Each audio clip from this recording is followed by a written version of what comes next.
histórico, un desplome de los últimos 13 años. Sí. ¿Cómo se pueden recuperar? Mira, yo quisiera poner en perspectiva este dato, que efectivamente es el desplome que mencionas, pero lo que estamos haciendo es comparar lo que sucedió este año contra lo que sucedió el año pasado. Y pues si acá tenías 100 y acá tienes 98, hay una caída de 2. Y si tuvieras 105, pues traerías una caída de 7. Lo que pasó el año pasado en estas fechas, con las que comparamos, es que hubo un incremento excepcional de remesas. Entonces la comparación es un poco injusta. Es cierto que nuestras remesas se van a caer. Vamos a ver el registro que tendremos de balanza de pagos del 2009 y vamos a ver una caída en las remesas probablemente de alrededor de unos 4,000 millones de dólares, lo que representa alrededor de un 20-21%, no el número que vimos en el trimestre. Es cierto que las remesas no se van a recuperar tan rápidamente por lo que mencionas. Es claro que el empleo ha afectado por igual o casi por igual a los latinos en general, a nuestros connacionales, pero curiosamente menos que al resto de la población americana. Como proporción, se han perdido menos empleos entre los latinos que entre el resto de la población americana. Hay muchas razones para explicarlo, probablemente entre otras porque tienen salarios menores o porque, déjame ser optimista, son más hábiles y más, yo te diría, innovadores en muchos campos, ¿no? Cogen el alambrito, se lo amarran y ahí está, ¿no? Y esto llevado hasta aspectos administrativos y aspectos de trabajo y de procesos de elaboración, etcétera, en todos los campos. Pero es cierto, tiene razón. Sin embargo, yo creo que efectivamente puede haber una mejoría ligera, aún en remesas, Gustavo. Frente a este pronóstico que ustedes hacen en el CESP, ¿qué recomendaciones a la gente? Esperemos que haya una generación de empleos, un número positivo, a diferencia de lo que tuvimos el año pasado, pero hay que cuidar el empleo, hay que cuidar nuestras fuentes de ingreso, hay que ser cautelosos en el gasto. Es fundamental que si se endeudan, que es perfectamente factible hacerlo, se endeuden con cuidado, que midan bien su flujo. ¿Qué quiere decir? Pues que lo que yo gano me alcance para vivir y para pagar lo que tengo que pagar en mi endeudamiento. En ese sentido, hay que ser cautelosos en el proceso. El país va a crecer. Esa es una buena noticia. Pero hay que ser cuidadosos porque no vamos a estar creciendo al 10%. Una última cosa ya para concluir. Sí, señor. El sector empresarial, los empresarios, con su inversión, con la toma de decisiones, juegan un papel fundamental para validar o no estos pronósticos. Sí.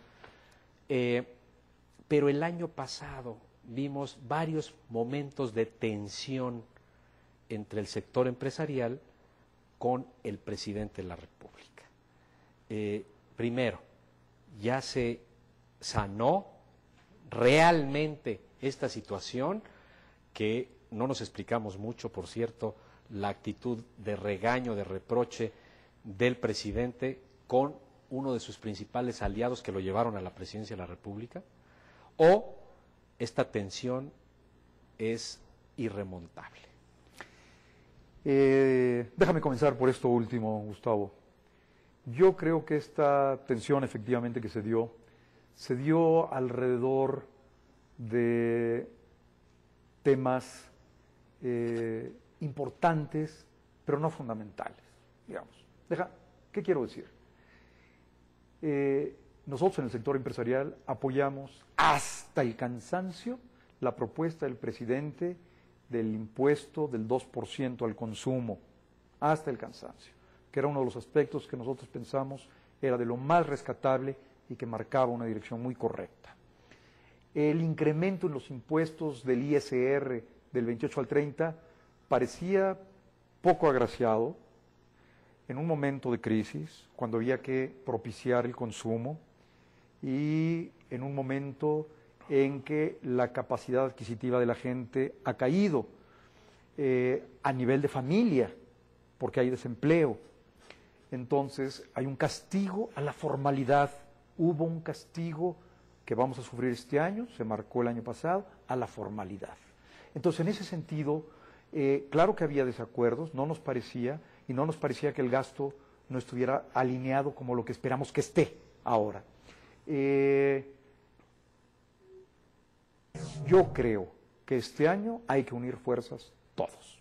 Yo creo que el presidente es absolutamente consciente de eso, el sector privado, los empresarios, somos perfectamente conscientes de eso. ¿No tensó la relación, lo de la consolidación fiscal y los 400 grandes corporativos al modificar el esquema, el sistema que venía operando, hacerlo retroactivo, cambiar las reglas del juego y evitar, por un lado, algo positivo, que es la elusión fiscal, Sí. pero por el otro lado, cambiarle las reglas del juego de los años anteriores? Sin duda, ese fue un aspecto importante. Y eso es estructural y de fondo. Sí, sin duda, tienes razón. Esto sí fue una parte grave.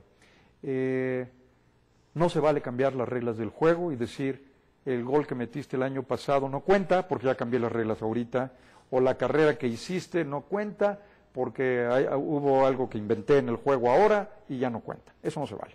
Pero sí se vale evitar la elusión fiscal que había y que se está dando. Absolutamente. La propuesta fue, está bien que se modifique la ley para que se paguen más impuestos. Pero la ley como estaba permitía esa reducción en el pago de impuestos. Sí fue un problema, yo creo que fuera de proporción, Gustavo, porque los montos que discutían para este año probablemente no rebasen los 17,000 millones de pesos, que es un porcentaje mínimo del presupuesto. Fue muy desafortunado. Pero ya se zanjó la tensión, ya se superó. Definitivamente. Yo tengo la convicción de que está superada y de que vamos por el México de todos, todos juntos. Para contestar tu pregunta, los empresarios en este año y en el año que entra y los siguientes, muy rápidamente, todos los empresarios, el que tiene el puesto en el que se despachan flores, el carrito de la calle, el carrito de los dulces, el puesto de locatario en la central de abastos, todos somos empresarios, los medianos, los comercios, todos vivimos en este México, nuestro México, y todos apoyaremos absolutamente las medidas que proponga el presidente en un convenio con la oposición para crear este país.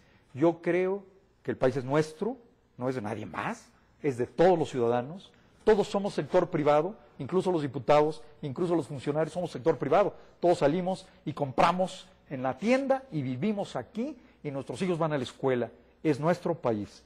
Los empresarios somos parte de esto, es nuestro país y no podemos dejar que nadie se vaya de nuestro país. Yo te diría, tenemos el mismo reto que tuvo un gran explorador, que no perdió un solo hombre en la Antártica, que estuvo perdido en la Antártica con más de 200 hombres, me parece, y no perdió un solo hombre durante ese periodo. No podemos perder un solo peso de inversión, no podemos perder a nadie, ni como emigrante para buscar trabajo en otro país, ni como empresario que se vaya a invertir en otro país. Ese es el reto que tenemos. Los empresarios estamos por este país. Luis, gracias. Interesante el análisis. Vamos a ver qué pasa en este año paradigmático, simbólico, y esperemos que prevalezca este buen deseo de principio de años durante todo el año político electoral, que es el simbólico 2010, centenario de la Revolución, bicentenario de la Independencia. Gracias, Luis, y seguiremos analizando. Gracias, Gustavo. Pues hemos llegado al final de este programa. Como siempre, agradezco su atención y lo espero la próxima semana aquí en Para Su Información. Muchas gracias por su preferencia. Que tenga usted muy buen 2010.